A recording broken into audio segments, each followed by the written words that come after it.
Once betrayed and forgotten, poor wife became a billionaire. Now she's back to make them regret it.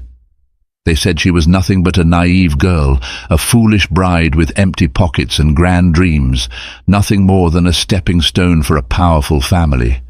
They stripped her of dignity, love and belonging, casting her aside when she was at her most vulnerable. Yet beneath her tattered pride and hidden tears, she harbored an unbreakable spirit. Years later, a name they once scoffed at has become the talk of boardrooms, fashion galas, and financial headlines around the world. And now she's back, not for mere vengeance, but to set the record straight once and for all. This is Elizabeth Addison's story. Elizabeth Nichols grew up on the outskirts of Rosemoor, a quiet, mid-sized city known more for its modest suburbs than shining skyscrapers. She lived in a tiny house with her mother, Fiona Nichols, a seamstress who did her best to raise her daughter with dignity and hope, despite their humble means. From an early age, Elizabeth learned the delicate dance between meager resources and unyielding ambition. She watched her mother stitch intricate wedding gowns for wealthy clients, while they themselves could hardly afford new clothes. Each evening, she'd curl up next to her mother, listening to Fiona's encouraging whispers about faith, love, and the power of dreams. Despite their struggles, Elizabeth remained bright-eyed. She believed that one day all her mother's sacrifices would pay off. She spent her teenage years devouring novels about heroines who rose above circumstance to create their own destinies.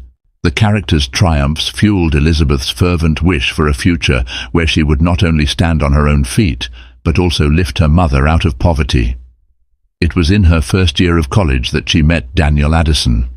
Tall, self-assured and charming, Daniel was everything Elizabeth had only read about in stories. He was the son of Cornelius Addison, a prominent entrepreneur rumored to hold significant stakes in various industries around Rosemoor: real estate, logistics, and even a small chain of supermarkets.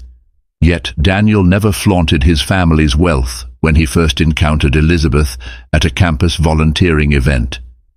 He admired her kindness, she admired his confidence. Their connection was swift and potent. Within months they shared an unspoken bond that felt unbreakable. Though Elizabeth worried about their stark difference in backgrounds, Daniel assured her that his family wasn't as traditional and judgmental as rumors suggested. He painted pictures of a bright future together, one in which her sweet spirit and his business acumen would blend perfectly.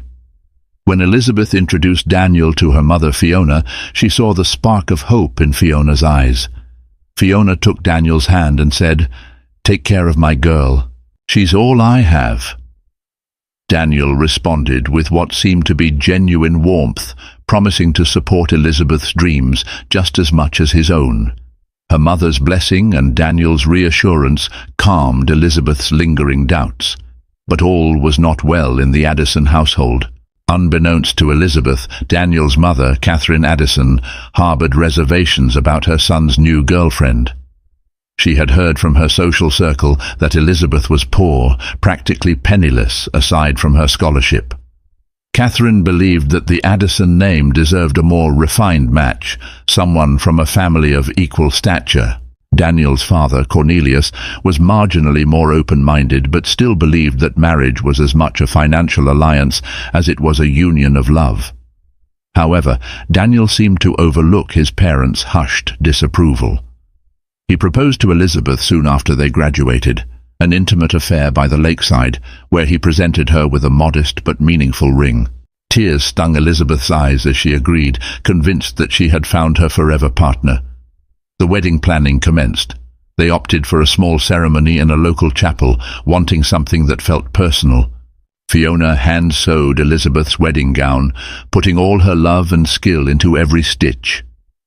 Though it wasn't the grand event Catherine desired for her only son, Daniel insisted it was what he and Elizabeth wanted: simplicity, sincerity, and love. Everything seemed perfect, or so Elizabeth thought. On their wedding day, the promise of a happily ever after radiated in the chapel. Cornelius and Catherine, at least on the surface, kept their judgments under wraps, even if Catherine's forced smile was too tight to be genuine. For a fleeting moment, Elizabeth believed she had bridged the chasm between poverty and privilege, forging a future that would honor both her mother's humble background and the Addison lineage. But hidden resentments have a way of showing themselves, and the Addison family was no exception. Little did Elizabeth know her wedding day would be the last moment of pure joy she would experience in that household for a long, long time. Married life with Daniel began in what felt like a dream. They lived in a modest but elegant townhouse near the Addison family's main estate. The walls were adorned with tasteful artwork chosen by Catherine herself, who grudgingly supported their new living arrangement to keep them close under her watchful eye. Elizabeth decorated the living room with bright flowers, determined to infuse a sense of warmth into this new chapter. Initially, Daniel was the picture of a loving husband. Every day, he'd leave for his role in Addison logistics with a kiss on Elizabeth's forehead, whispering sweet nothings about how their future was going to be magnificent. He encouraged her to pursue her passion, designing clothes much like her mother. It was Elizabeth's secret dream to open a small boutique where she could sell her own designs and perhaps one day collaborate with other local talents. Yet, as weeks turned to months, Elizabeth noticed subtle cracks in Daniel's demeanor. The sweet texts he sent her during the day gradually ceased. He came home later and later, always blaming meetings, traffic, or sudden errands. Each time he offered an excuse, he'd give Elizabeth a reassuring pat on the shoulder, as though she were a child needing placation. She tried to be understanding, reminding herself that building a career in a competitive family business required sacrifice. One chilly autumn evening, as Elizabeth sat alone in their townhouse waiting for Daniel, she received a call from his younger sister, Andrea Addison. A free-spirited socialite with a sharp tongue, Andrea was the gossip queen of Rosemore's elite scene. Andrea's voice cut through the silence with a mischievous edge. "Beth, darling, I saw Daniel tonight at the Olive Lounge. He wasn't alone." Elizabeth's throat went dry. "Maybe he's meeting a client." Andrea let out a musical laugh. "A client, yes, but a rather glamorous one. Miss Ophelia Summers, if you must know. She was hanging onto his arm like it was a lifeline." Ophelia Summers was a rising star in the local fashion world, lauded for her extravagant designs and rumored to be the Addison family's new favorite collaborator for some philanthropic ventures. Elizabeth felt a knot tighten in her stomach. She forced herself to remain calm on the phone, but after hanging up, her mind spun in a whirlwind of doubt. Was Daniel just networking, or was there something more? Daniel walked in an hour later, reeking of expensive perfume that wasn't his. Elizabeth remembered her mother's lessons in humility. She asked Daniel gently about his evening. He brushed it off as a business meeting. No matter how many details Elizabeth tried to glean, Daniel kept his answers short, evading eye contact. In the days that followed, Catherine Addison made the tension worse. During a family dinner, she dropped pointed remarks about how Ophelia's recent achievements were simply breathtaking and how some people found it difficult to keep pace with real talent. Elizabeth felt every remark like a thinly veiled jab at her own aspirations. When she tried to join the conversation, Catherine quickly changed the subject, as though Elizabeth were invisible. Daniel, too, seemed distracted throughout the dinner, nodding absently to whatever Catherine said, never once defending Elizabeth or even showing concern for her discomfort. His father, Cornelius, gave the occasional grunt, but said nothing significant, absorbed in swirling the wine in his glass. Back at the townhouse, Elizabeth confronted Daniel gently. "If there's something going on with you and Ophelia, I'd rather know the truth than live like this." She expected either an angry retort or a heartfelt denial, but Daniel just sighed. "You're overthinking. I'm just handling some new ventures for the Addison family. Ophelia is a key partner right now.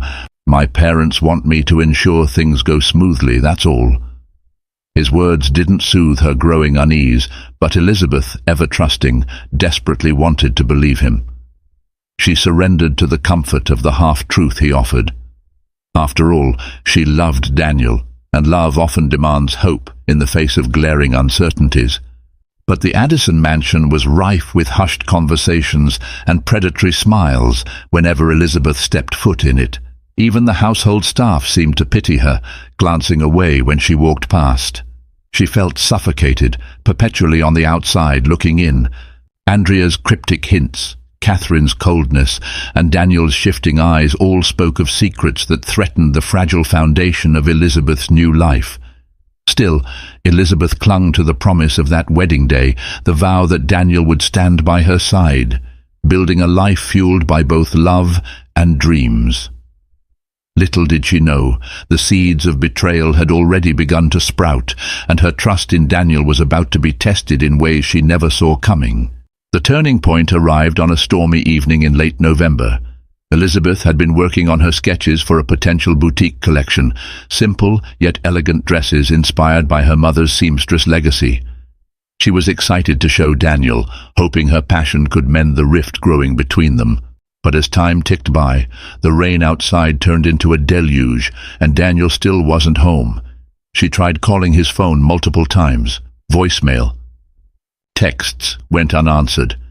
Fear coiled in her chest, blending with anger. Where could he be? She called Andrea, but her sister-in-law did not pick up. By midnight, Elizabeth's anxiety reached a fever pitch. Unable to bear the silence any longer, she grabbed her coat, hailed a taxi, and headed to Addison Logistics' corporate offices. There, through the rain-splattered windows of the deserted parking lot, she spotted Daniel's car. The lights in his office suite still glowed.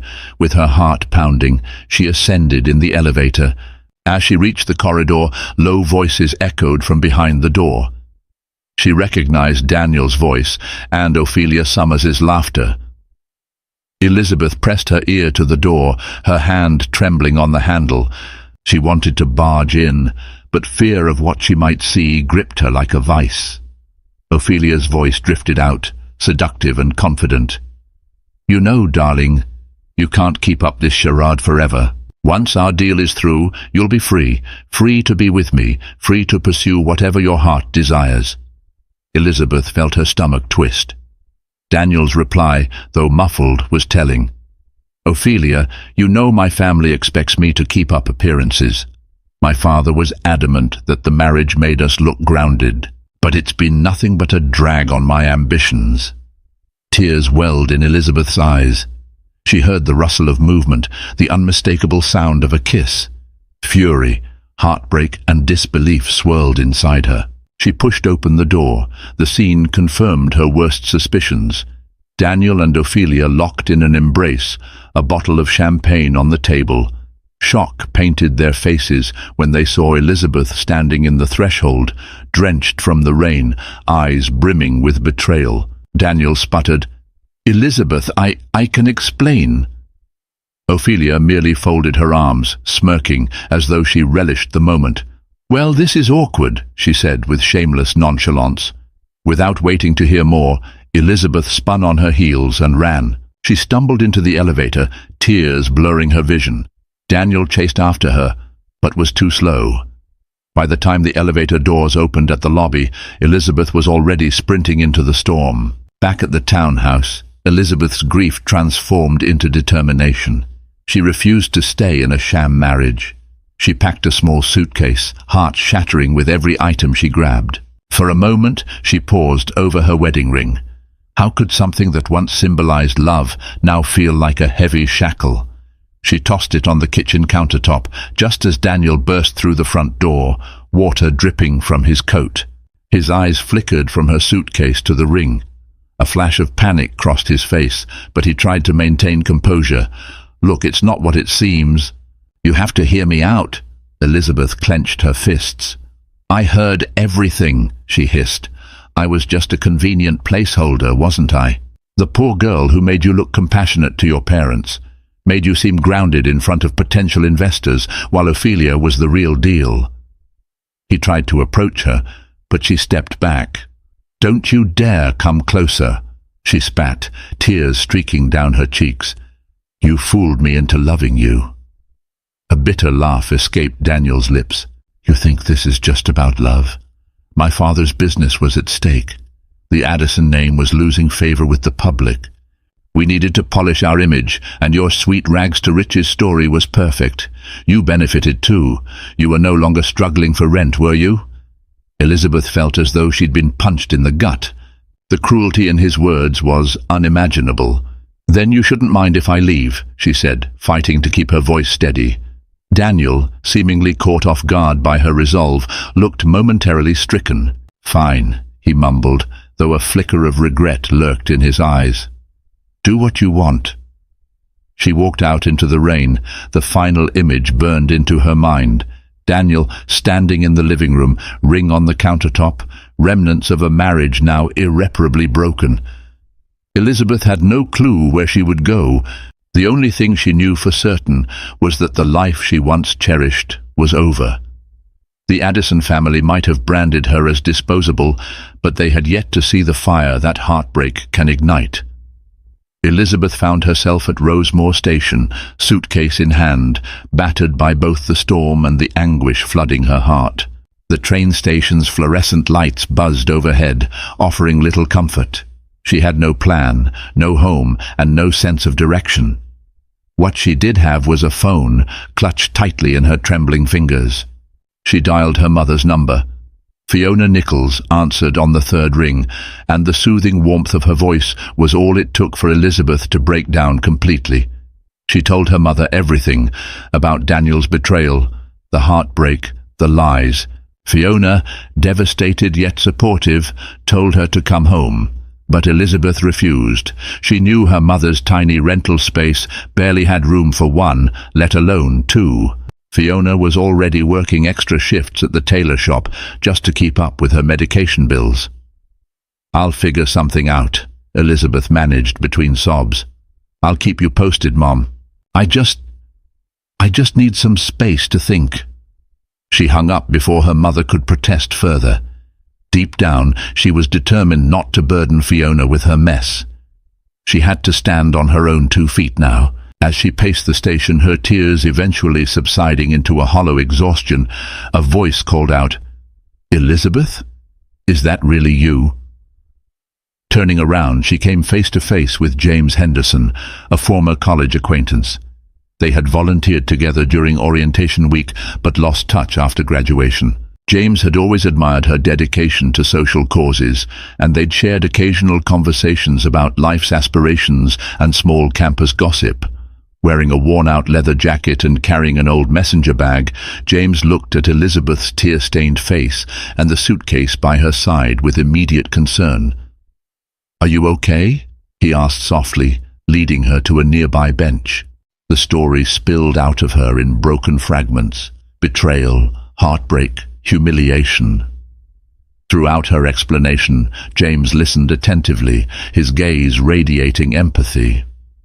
"You need a place to stay," he concluded gently. Elizabeth nodded, her eyes stinging with fresh tears. "I live in a shared apartment with my sister, Helena, and her fiancé, Marcus," James explained. "It's modest, but we have a couch you can crash on until you figure out your next steps." Helena and Marcus welcomed Elizabeth with open arms. Despite having only known her through James's recollections, they sympathized with her situation. They offered her a warm meal and a corner of their living room where she could set her suitcase and attempt to collect her shattered self. It wasn't much, just a small couch near a coffee table stacked with magazines and half-finished crochet projects. But for Elizabeth, it felt like the first genuine comfort she'd experienced in weeks. In the days that followed, Helena helped Elizabeth search for job opportunities in the local classifieds. Elizabeth discovered that her skills in design and her unwavering determination might land her a position as an assistant in a small boutique owned by a woman named Amelia Carter. Amelia was known for her handcrafted fashion line that prioritized ethics and sustainability, values that resonated deeply with Elizabeth. James, meanwhile, offered moral support. He invited her to share coffee in the mornings, easing her into conversations about hope, resilience, and fresh starts. It was during one of these coffee chats that Elizabeth's tears took on a new meaning. They were no longer just from grief, but from overwhelming gratitude. After losing everything, discovering that kindness still existed in the world felt like a lifeline. One evening, as she watched Helena and Marcus prepare dinner, Elizabeth realized that she was not alone. Here were people who barely knew her, yet treated her like family. She resolved not to waste their compassion. If she was to overcome this heartbreak, she had to believe in her own worth, in her own potential. Summoning courage, Elizabeth decided to call Amelia Carter's boutique the following morning. She introduced herself, expressed her passion for design, and requested an in-person interview. To her relief, Amelia sounded intrigued and agreed to meet her later that week. Although the salary was minimal and the hours irregular, Elizabeth hoped this small step would be her ticket to rebuilding a life on her terms. She went to bed that night with a renewed sense of purpose, the memory of Daniel's betrayal still fresh, but gradually overshadowed by a flicker of hope. Betrayed, forgotten, and cast out by the Addison family, Elizabeth Nichols Addison was determined to forge a new destiny. This time, it would be on her own merit, and she would never allow anyone to shatter her spirit again. Elizabeth woke up early on the day of her interview with Amelia Carter. A flutter of nerves and excitement coursed through her as she quickly tidied up the makeshift couch bed. Helena, sipping coffee in the kitchen, wished her luck. "You've got this," she reassured. "Amelia's a good person. She'll see your talent." Tugging on a borrowed blazer from Helena, Elizabeth made her way to the boutique, an inviting sunlit space called Carter Co. It was tucked in a quaint corner of downtown Rosemore, far from the towering corporate centers that defined the Addison empire. Mannequins in the window displayed elegant dresses with delicate embroidery, each piece unique, artisanal, and somehow brimming with soul. Amelia Carter, a woman in her early 30s with a warm smile and a bohemian flair, greeted Elizabeth. They sat at a small table by the window, patterns and fabric swatches strewn about. Amelia asked about Elizabeth's experience and design philosophy. Summoning her confidence, Elizabeth presented her sketches, pieces she had worked on before her marriage collapsed. She spoke of her mother's seamstress background, how she'd learned the importance of detail and quality from a young age. Amelia studied each sketch with interest. "You have a real eye for silhouette and texture," she observed. "Our boutique's about more than just making pretty clothes, though. We want to support women artisans in underprivileged communities to ensure fair wages for everyone involved in the supply chain." Elizabeth's eyes lit up. "That's exactly the kind of environment I've dreamed of working in," she said earnestly. "I want to use fashion as a means to empower people, just like my mother did in her own small way." Amelia, clearly impressed, offered her a trial position on the spot. It was part-time to start, but if Elizabeth could prove herself, she might move into a full-time designer's role. Over the next few weeks, Elizabeth immersed herself in every task Amelia handed her, organizing fabrics, liaising with local tailors, and even stepping in to help with marketing photos. She stayed late to refine her sketches, determined to impress Amelia with her creativity and dedication. Word slowly spread among the boutique's clientele about a talented new designer brimming with fresh ideas. Meanwhile, James Henderson continued to be a steady pillar of support. He'd wait outside the boutique some evenings, ready to walk with Elizabeth to the bus stop, discussing life and offering encouragement. He never pried into her past, never asked for details about her heartbreak unless she volunteered them. It was a refreshing change from the Addison family, who had always demanded Elizabeth conform to their image or suffer their scorn. But despite her newfound momentum, Elizabeth was not without private struggles. She had legal matters to settle. Daniel hadn't contacted her since she left, which was both a relief and a painful reminder of how disposable he deemed her. She tried to push thoughts of him aside, though the lingering sense of betrayal gnawed at her. Late at night, she'd remember his sweet words at the beginning of their marriage and wonder how it all could have been a lie. One afternoon she received a summons from the Addison family's attorneys, instructing her to sign the divorce papers. The Addison name apparently could not afford a drawn-out scandal. Reading the neatly typed documents, her eyes stung with tears of rage and sorrow. There was no mention of any settlement for her. Why would they bother? She was just the poor girl they'd used for good PR. Pride swelled in her chest. She wouldn't accept pity anyway. Let them have their name. She wanted none of it. Amelia, ever perceptive, found Elizabeth silently weeping over the papers in a corner of the boutique. Sitting down beside her, Amelia offered a reassuring pat on the hand. "You're stronger than they think, Elizabeth. This might be painful, but it's also your chance to start over completely. Sign those papers if you want, or fight for your rights if you must. But remember, you are not defined by the Addison name." That night, Elizabeth penned her signature with trembling fingers. In that moment, she felt a mixture of freedom and heartbreak so vast it threatened to consume her. But she gritted her teeth and reminded herself of her new path, the one that involved forging a name for herself, unburdened by those who had so cruelly cast her aside. Little did she know that this small boutique would be the seed of something far greater, a global empire that would one day make the Addison family regret every ounce of their betrayal.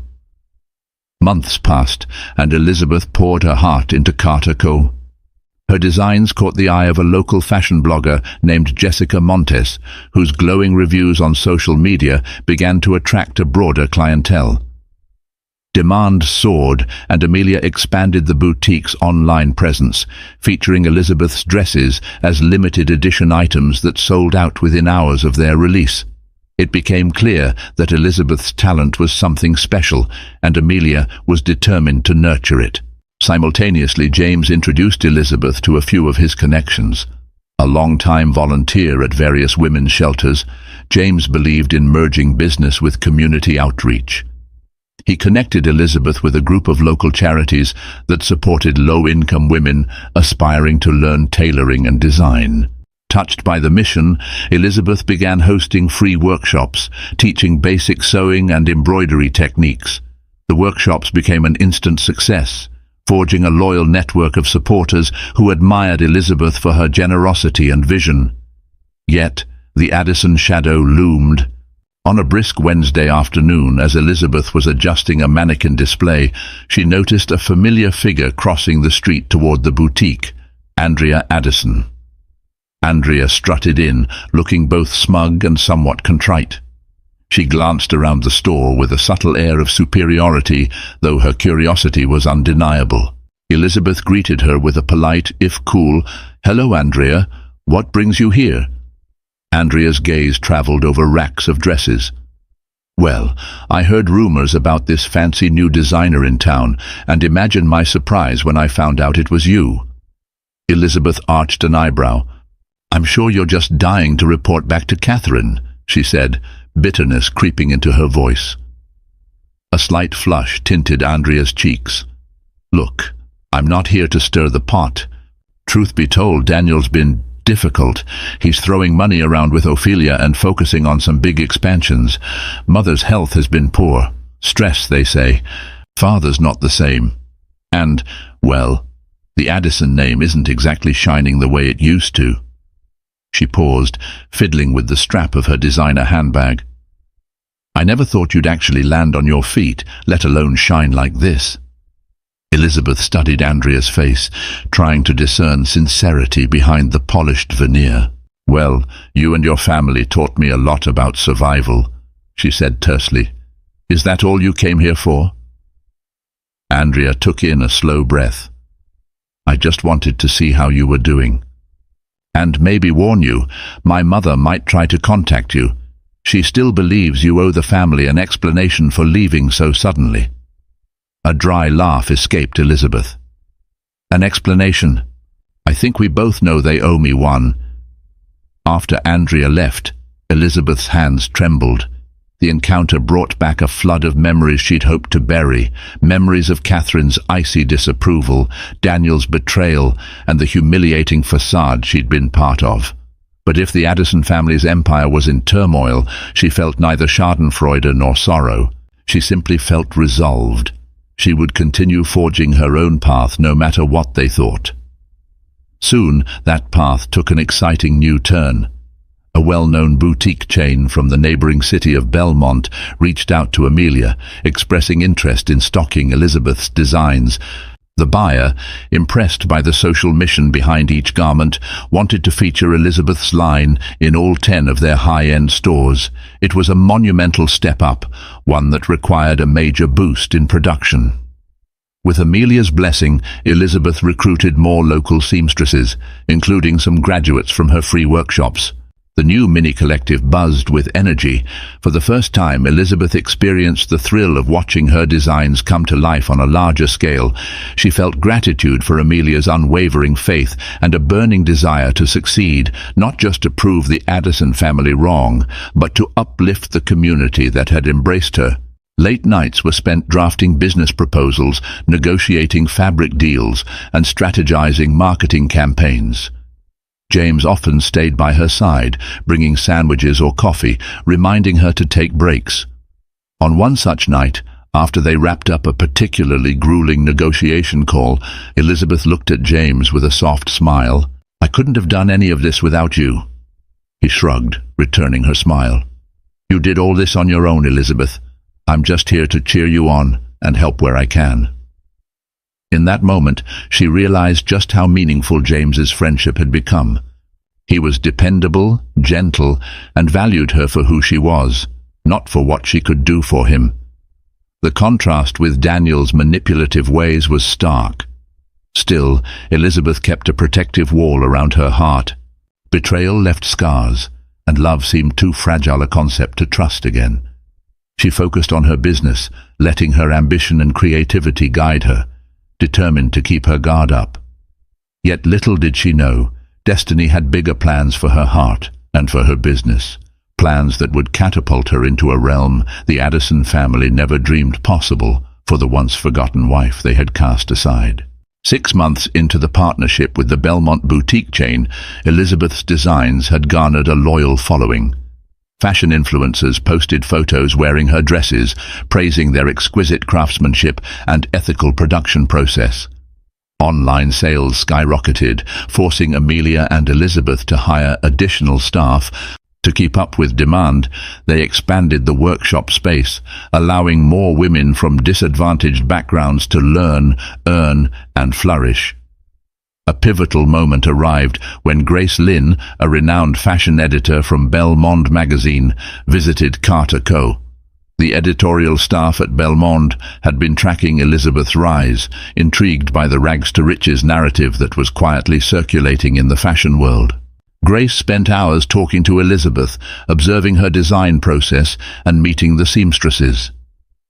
"Your story is remarkable," Grace said, notebook in hand. "From a small boutique to potentially one of the most promising ethical fashion lines in the country, this is exactly the story our readers love."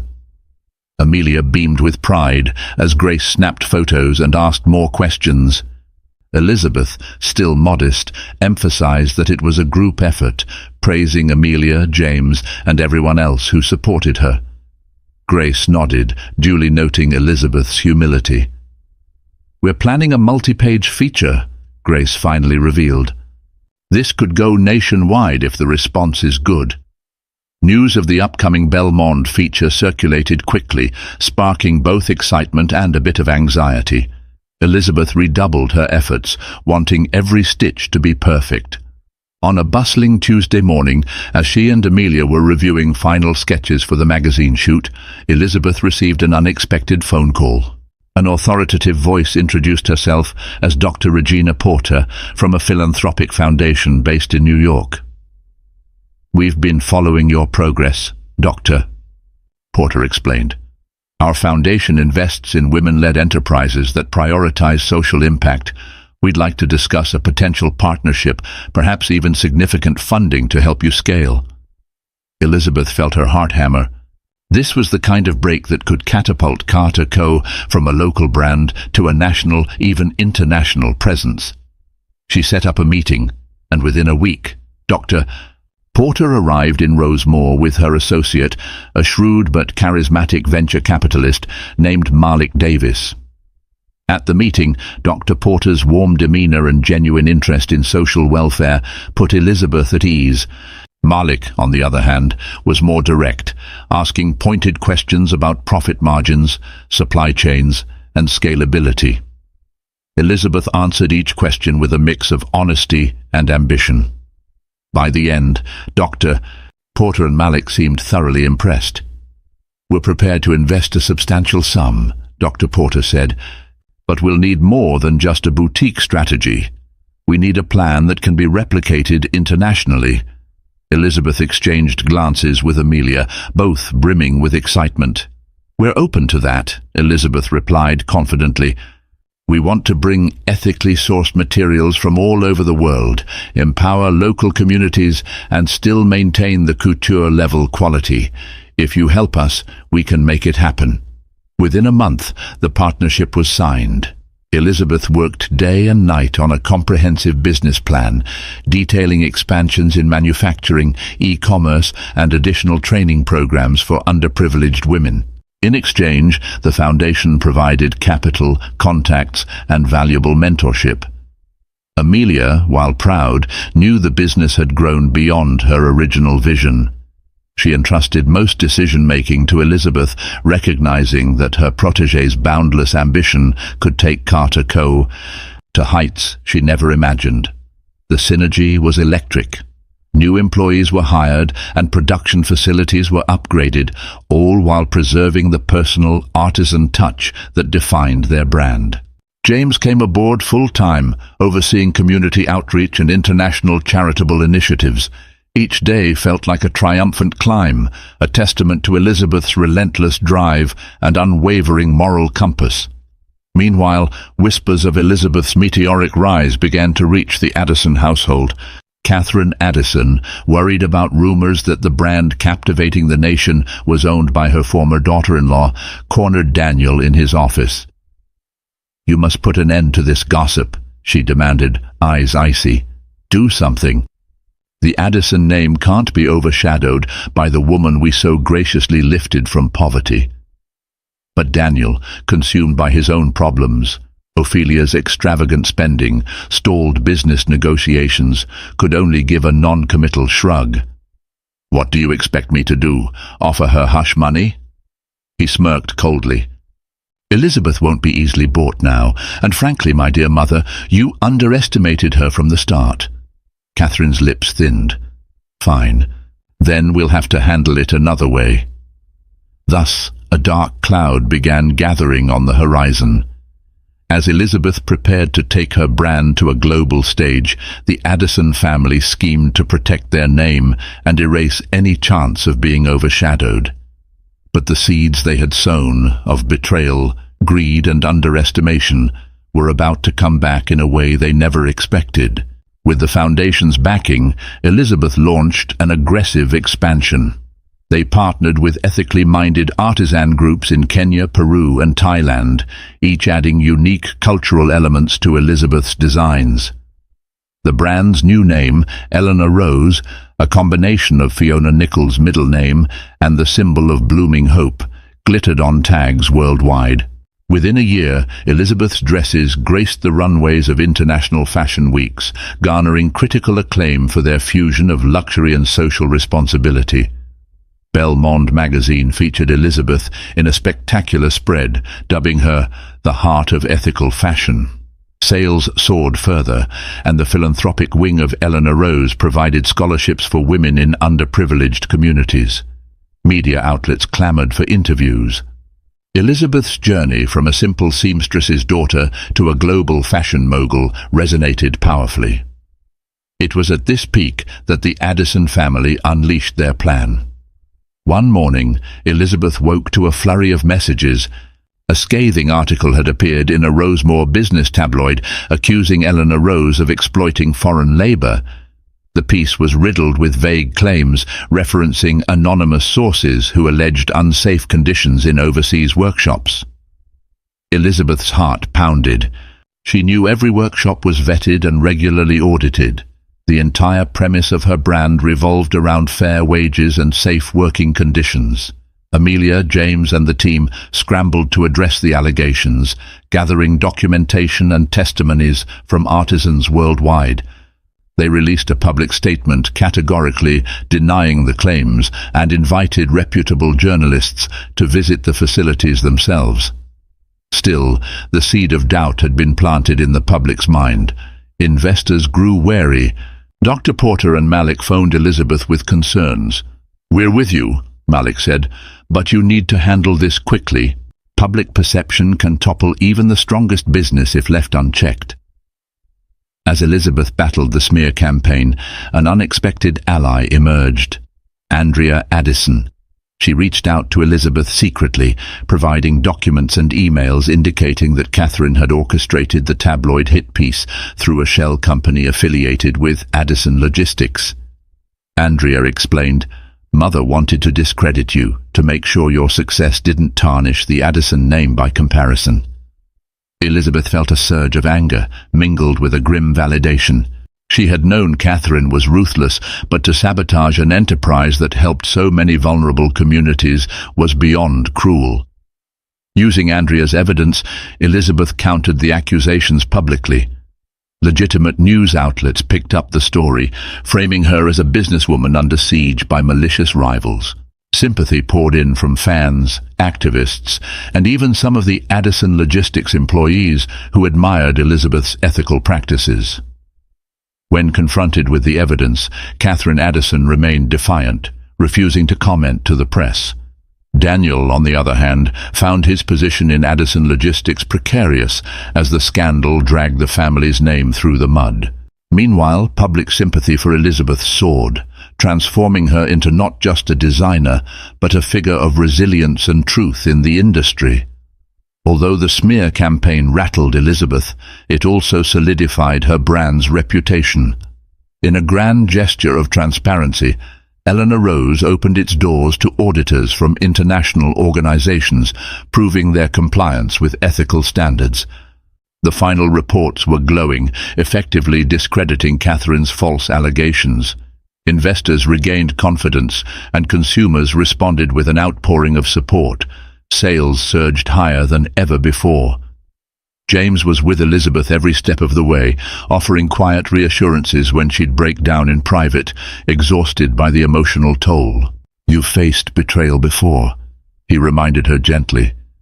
"You didn't let it destroy you then, and you won't now."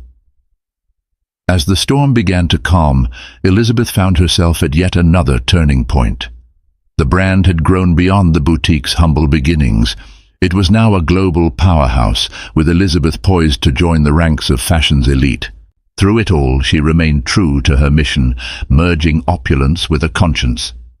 But she knew one last confrontation was inevitable. The Addison family, especially Catherine, would not relinquish their vendetta so easily. Rumors swirled that Daniel's business expansions had failed, leaving Addison Logistics in financial jeopardy. The local press buzzed with speculation that Elizabeth, now a billionaire by virtue of Eleanor Rose's valuation, might buy out Addison Logistics as an ultimate revenge. The mere idea left her torn between righteous indignation and the moral high ground she'd tried so hard to maintain. Yet, deep in her heart, she believed in justice, that those who sowed cruelty and deception would one day face the consequences of their own actions. And as much as she ached to see them suffer the same humiliation they'd once inflicted upon her, a part of her yearned for a resolution where she could finally lay to rest the ghosts of her past. A year and a half after Elizabeth first launched Eleanor Rose globally, her life had transformed in ways she never imagined. Financial success, industry acclaim, and philanthropic accolades poured in. She stood on stages worldwide, delivering keynote speeches about ethical entrepreneurship. Yet, under the polished exterior, she remained the same humble soul who once watched her mother sew dresses late into the night. When news broke that Addison Logistics was on the brink of collapse, plummeting stocks, mismanaged projects, and a board exodus, Elizabeth felt a swirl of conflicting emotions. Daniel had apparently gambled heavily on untested ventures, siphoning funds into Ophelia's vanity projects, leaving the company teetering. Catherine's health had worsened, and rumours suggested that Cornelius had almost entirely withdrawn from public life, humiliated by the family's fall from grace. One crisp autumn morning, Elizabeth stood on a balcony overlooking the city she once called home. She clutched a letter from Andrea, delivered by courier, containing a desperate plea. "Elizabeth, I know we have no right to ask, but our family is drowning. Daniel is beside himself, mother is sick, and father has lost hope. It feels like we're paying for all the terrible things we did. If there's anything you can do, or at least visit her, I'm sorry for everything." Elizabeth's mind raced. She knew, logically, that Addison Logistics' demise was not her responsibility. She owed them nothing. Yet memories of her wedding day, of her naive hopes, and the painful betrayal that followed, stirred within her. She wondered if closure, for them and for herself, necessitated a final act of reckoning. Perhaps it was time to see for herself the wreckage of the dynasty that once cast her aside. James, noticing her distant gaze, approached gently. "You're thinking about going, aren't you?" He knew her too well. She nodded. "I need to. I don't know what I'll do or say, but I need to see them one last time." Armed with a quiet resolve, Elizabeth travelled back to Rosemore and made her way to the Addison estate. The once imposing mansion appeared strangely diminished. The grand gate sagged, and the garden was overgrown. She pressed the doorbell, her stomach churning as a butler she'd never seen before let her in. Andrea greeted her in the foyer, eyes brimmed with exhaustion and relief. "You came," she whispered, ushering Elizabeth upstairs. The corridors were eerily silent, devoid of the staff that once bustled about. Artwork was missing from the walls, presumably sold to keep the family afloat. It felt like a relic of a crumbling empire. They stepped into Catherine Addison's suite, where the matriarch lay in bed, frail and ghostly pale. Cornelius stood by the window, hands clasped behind his back. Daniel sat in a nearby armchair, shoulders slumped. At the sight of Elizabeth, his eyes flickered with a mixture of shame and longing. She met his gaze, recalling the man she once loved, now a shadow of himself. Catherine stirred, opening her eyes to see Elizabeth. The older woman's voice wavered. "Elizabeth, you came." Was that regret colouring her tone? Elizabeth drew closer, standing at the foot of the bed. She said nothing at first, simply taking in the sight of her former mother-in-law, who had once taken such pleasure in belittling her. Catherine closed her eyes, tears escaping down her cheeks. "I was cruel. I misunderstood you, but what I did, orchestrating that smear campaign, I don't expect forgiveness." A lump rose in Elizabeth's throat. She had dreamt of this moment, imagining how she'd lash out, remind them of every humiliation they'd heaped upon her. But standing there, seeing Catherine so diminished, the anger ebbed. Instead, she felt pity and a strange sense of peace. Daniel rose, trembling. "Elizabeth, he began, but words failed him. In the hollow depths of his eyes, she saw remorse. Once, he had been the center of her world, but the man before her now was lost, broken by his own greed and mistakes. Elizabeth inhaled slowly, her voice steady. "I'm not here to gloat. I'm here because Andrea reached out. I don't know what you expect from me, but I think it's time we put the past to rest." Catherine began to cry softly, murmuring apologies that Elizabeth never thought she'd hear. Cornelius, stoic as ever, only offered a nod of gratitude, perhaps too proud or too drained to say more. Daniel remained silent, head bowed. In that moment, Elizabeth realized that true power lay not in revenge, but in choosing compassion. She had built her empire, proven her worth, and carved out a destiny beyond their wildest imaginings. Nothing they could say or do now would change who she had become. And if pity felt more natural than vengeance, that was her choice, her power. Leaving the Addison estate, Elizabeth felt a weight lift from her shoulders. The ghosts of her past no longer haunted her. She had seen their suffering, their regrets, and had chosen empathy over retribution. It was a closure she hadn't realized she needed. Back at the Eleanor Rose headquarters, she refocused on the future. New collections were in the works, featuring collaborations with global artisans. A major media conglomerate offered to produce a documentary on Elizabeth's life and the brand's ethical initiatives. Dr. Porter and Malik hinted at a potential public offering for Eleanor Rose, which could transform it into one of the most influential fashion houses in the world. On a personal level, the connection between Elizabeth and James deepened. Late one evening, after a celebratory dinner marking Eleanor Rose's latest milestone, James walked her to her car. The night air was cool, and a gentle moon illuminated the sidewalk. They paused under a street lamp, hearts pounding with unspoken tension. "All this success, the world sees you as untouchable," James said, smiling. "But I know you're still the same caring, stubborn dreamer I met back in college." Elizabeth chuckled, her cheeks warm. "You've been my rock through everything. You never asked for anything in return." Her voice faltered, shy under his steady gaze. James took a breath, stepping closer. "I only want one thing," he said softly.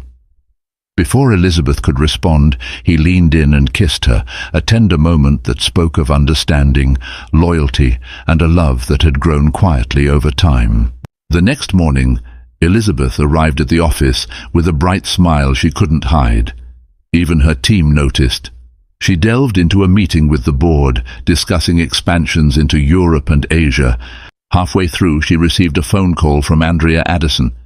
Hesitant at first, she excused herself to answer in a quiet hallway. "Elizabeth," Andrea said, voice timid, I want to thank you for your kindness.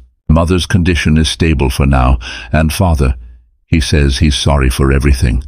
I'm thinking of stepping away from the Addison name to start something on my own. You've been an inspiration, believe it or not." Elizabeth felt an odd warmth in her chest. Once, the Addison name had towered over her life like an insurmountable fortress. Now it seemed she was the one people looked up to. She wished Andrea well, not sure if they'd ever be close, but glad to see her ex-sister-in-law choosing a path of independence. Shortly after, Elizabeth closed the deal for an additional line of sustainable accessories, culminating in a new label under the Eleanor Rose umbrella. She traveled frequently to oversee the partnerships, visiting women-led cooperatives and forging lasting friendships across continents. With each trip, her fortune and influence grew, and so did her commitment to uplift others.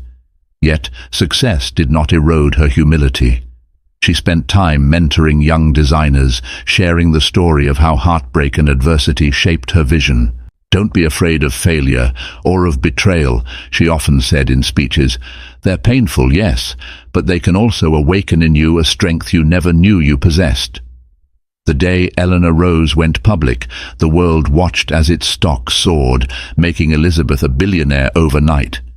Journalists clamored to capture her reaction, but she remained poised. Her first move after the market closed was to donate a substantial amount of shares to her charitable foundation, ensuring that the wealth generated would flow back into programs supporting education, healthcare, and economic opportunities for marginalized communities. That evening, as the sun set behind glittering skyscrapers, Elizabeth returned to the small apartment she and James had started sharing. The living room was filled with congratulatory bouquets from well-wishers around the world. She found James on the balcony gazing at the city lights. "Hello, billionaire," he teased, pulling her into his arms. She laughed, nestling into his warmth. In that moment she felt a deep contentment, an understanding that real fulfillment wasn't just about financial triumph or besting those who once wronged her. It was about love, community, and using her hard-won success to create lasting positive change. Elizabeth Addison, once scorned, betrayed, and cast aside, had transcended every barrier placed before her. She had become a beacon of resilience, shining in a realm far beyond the Addison family's limited vision. And in the hush of that evening, as she looked into James's eyes, She realized that sometimes the sweetest revenge is simply living a life so full and beautiful that those who wronged you can only stand on the sidelines, watching in regret. Thank you for accompanying Elizabeth Addison on her extraordinary journey, from heartbreak to triumph, from a discarded wife to a compassionate billionaire, changing lives around the globe. Her story reminds us that betrayal can light a fire within us, driving us to unlock strengths we never knew we had. Even when the world turns its back, hope can be found in the kindness of friends, the guidance of mentors, and the unwavering belief in our own worth.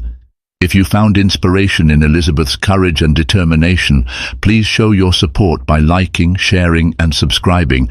Spread this story to those who may need a reminder that no betrayal, no setback, can stand in the way of a heart fueled by resilience and a mind brimming with ambition. Together, let's celebrate stories that uplift, empower, and remind us that we hold the power to forge our own destinies.